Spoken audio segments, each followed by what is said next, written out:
But let's take a look at the statistics Brian Stelter calls racist of white on black crime and black on white crime. Take a look. Now, why would that be? Why would one story demand 100 articles and another story 0 articles? And it's because the media is more interested in the all capitals story, the narrative, than the facts or the truth. Take a look at the difference here. I want to show you the actual truth when it comes to crime. The story is about race. Race. Take a look at the black on white crimes, 385,000 in 2023.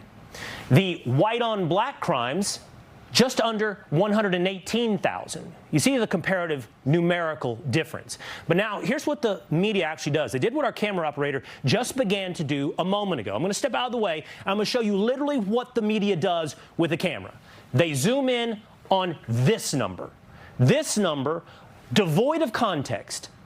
The Democrats don't want to admit that this is a direct result of their anti-white hatred. They systematically discriminated against white people in hiring, in college admissions. They said white people were evil, they're violent, they're racist, they're the root of all the world's problems. Racism against white people was accepted, it was encouraged, it was made culturally hip. Racially motivated violence against white people was ignored, and when it wasn't ignored, the onus was always placed on the white person. You were called a racist if you pointed out that we see a lot more videos like the one that happened a month ago where a white lady was knocked out in the street by a group of black people than a video of a group of white people mercilessly beating some innocent black person. And people got fed up having to live in the Democrats' imaginary world. I mean, just look at this. 0 AP stories, 0 PBS stories, 0 New York Times stories, 0 NPR stories, 0 Wall Street Journal stories, 0 BBC stories, 0 CNN stories, 0 Washington Post stories, 0 Reuters stories, 0 MSNBC stories. And the media wonders why people lost all trust in them as a transparent, unbiased provider of the news. This is an article from San Francisco. We refuse to release crime surveillance videos because it will make people racist. Releasing videos would create a racial bias in the riders against minorities on the trains. Because like every single deranged Democrat policy, they want you to ignore reality. They want you to ignore what your eyes are seeing. Take a look at this. The AP News search shows 74,000 news articles about George Floyd,